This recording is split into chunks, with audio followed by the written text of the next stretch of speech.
هذه المرة إلى المغرب ولحساب دور النصف النهائي من مسابقة كأس إفريقيا تحت 17 عاما. سيواجه المنتخب المغربي نظيره الإيفواري وكله أمل لبلوغ المشهد الختامي على أرضه وبين جماهيره. آخر تحضيرات أشبال الأطلس في تقرير مراسلنا الأخضر نوالي. بعد أن حط في رحاب المربع الذهبي، يواصل منتخب أشبال المغرب النظر إلى الأفق بثقة ويقظة. المدرب نبيل باها اختار تمكين مجموعته من فترة راحة لطرد الضغوط. في ذات المقاربة يحرص على تلحيم الخطوط ورفع منظومة الانسجام لتحقيق الوثبة نحو النهائي.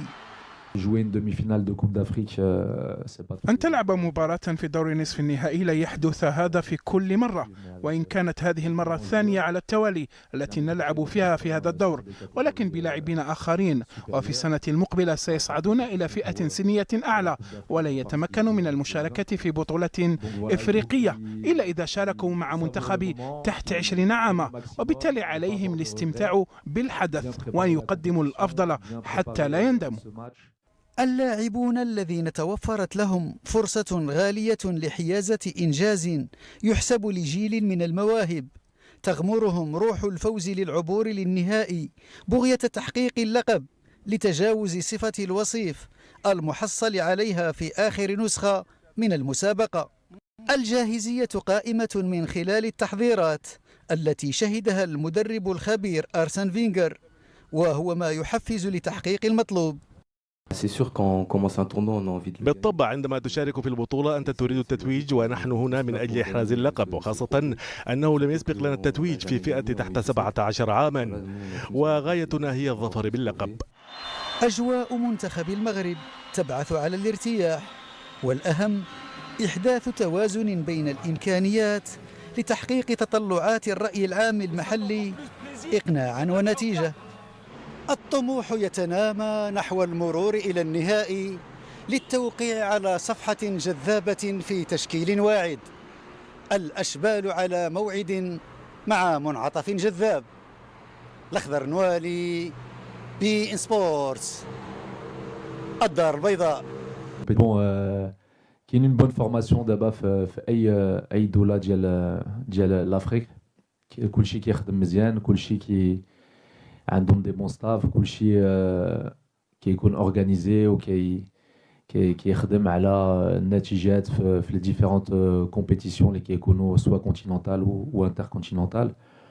و ça fait plaisir que encore une année de plus كنكونوا في le dernier carré. D'abord l'année dernière, il y a 2 ans, le coach Shiba est arrivé en finale. Il avait fait une très belle CAN aussi, dans des conditions qui n'étaient pas faciles. Aujourd'hui, on a la chance qu'elle la boit في الدار. Et c'est vrai que c'est un plus ملي كيكون كتلعب في الدار وكيكون عندك الجمهور ديالك كيعاونك.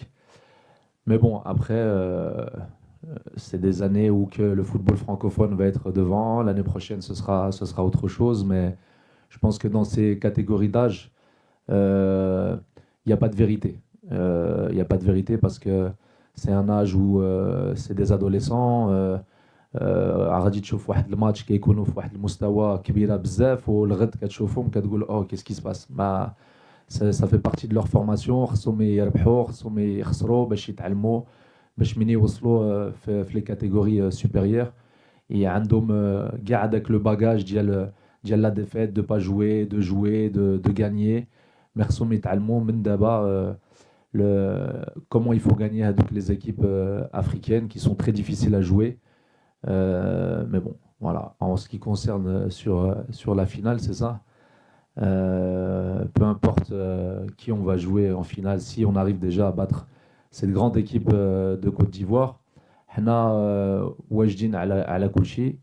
خدمنا كاع les scénarios, que ça soit contre l'équipe de la Côte d'Ivoire ou après. Mais moi je pense que il faut déjà se concentrer sur ce match de Côte d'Ivoire parce qu'il va être très très très difficile. On a beaucoup de respect pour cette équipe, comme eux, je pense qu'ils ont beaucoup de respect pour nous. Mais bon, voilà, que le meilleur gagne et qu'il y ait un bon spectacle et que surtout qu'on prenne du plaisir à voir du bon football. Déjà qu'on ait joué 3 matchs sans prendre de but, je pense que c'est une bonne prestation. C'est vrai qu'on n'a pas voulu prendre encore ce but contre l'Afrique du Sud, mais bon, l'Afrique du Sud, plus la compétition avance, plus c'est difficile de ne pas prendre de but. Là, on en a pris un sur une situation où, si je me rappelle bien, c'était une action pour nous sur une contre-attaque, un centre de notre latéral qui a failli terminer par un but. Sur une transition, l'Afrique du Sud renvoie rapidement le ballon vers l'avant et arrive à marquer sur une faute d'attention. Ça n'a pas été une faute technique, je pense que c'était plus un manque de concentration. Nos joueurs qui étaient en train de regarder cette action qui était pour nous, voir si on allait marquer. Ensuite, une faute de marquage offensif.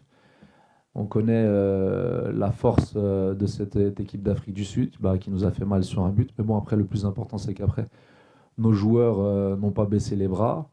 Et on a marqué rapidement après 2 buts successifs, je crois, en 1 minute. Et c'est ce qui a tué le match. En ce qui concerne la deuxième question, les joueurs, il faut qu'ils comprennent que quand ils font un bon match, il faut l'oublier. Surtout dans des compétitions où tu veux arriver très loin. Comme on dit, le football n'a pas de mémoire. Ce que tu as fait hier, c'est passé. Maintenant, ce qu'on attend, c'est ce que tu vas faire aujourd'hui, c'est ce que tu vas faire demain.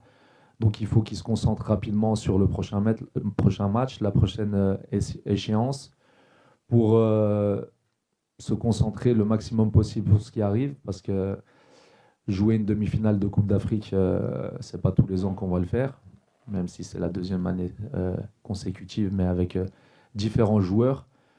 L'année prochaine, ils passeront sur des catégories supérieures, qu'il n'y aura pas de compétition pour eux pour la Coupe d'Afrique, à part s'ils jouent avec les U20.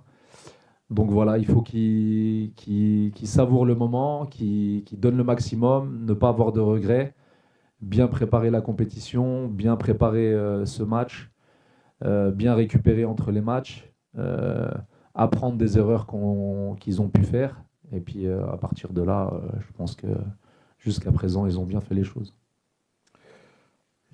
Alors, à double tranchant, moi, ce que je leur dis, savourez le moment, parce que quand vous allez rentrer dans vos clubs, parce qu'ils jouent en U17 ou en U18, je ne pense pas qu'ils jouent devant 10 000 spectateurs ou 15 000 spectateurs. Ils doivent jouer devant, allez, dis-moi.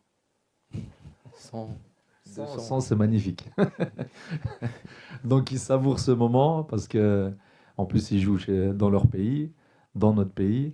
Donc il faut qu'ils savourent vraiment ces moments-là, que ça reste dans leur mémoire, qu'ils gardent les photos, qu'ils gardent les images. Comme ça, quand ils grandiront, de toute façon, ils joueront après dans 45 000, 60 000, Inch'Allah, en 2030. Hein, Ilyes ? Donc, c'est pas à double tranchant. Il faut qu'ils savourent. Le public, il est derrière nous. Ils veulent vraiment qu'on arrive au bout de cette compétition. Et nous, on va faire tout pour. En ce qui concerne la tactique, il n'y a aucun match qui se ressemble. Chaque équipe est différente contre qui on joue, donc on ne peut pas préparer de la même manière les matchs. C'est à nous de nous adapter au football de l'équipe adverse, même si nous on reste sur comment on veut jouer. Mais il faut faire attention sur ce qu'ils font bien et ce qu'ils font moins bien pour contrecarrer leur tactique à eux. Et à nous de faire les choses pour qu'on puisse gagner ce match. En fait, quand tu entraînes ton fils, tu es obligé de prendre tous les autres joueurs comme tes enfants. Parce que tu veux que ton fils y réussisse, certes, mais moi j'ai envie qu'ils réussissent tous. Parce que je les prends vraiment comme mes enfants. Quand quelqu'un fait une chose qui n'est pas bonne, je suis obligé non pas de l'entraîner, mais de l'éduquer. Pour que, déjà, c'est des hommes qu'on veut former. Avant qu'ils soient joueurs de foot. Donc, le fait est que moi, je les considère comme mes enfants, ça fait que ça se ressent dans le groupe, ça se ressent vraiment dans les matchs, ça se ressent à l'entraînement, ça se ressent à l'hôtel. Je ne parle pas à un joueur qui ne joue pas, par exemple, comme si je parle à un joueur, je lui parle comme si je parle à mon fils, lui faire comprendre pourquoi il ne joue pas, pourquoi il doit attendre, pourquoi il doit être patient.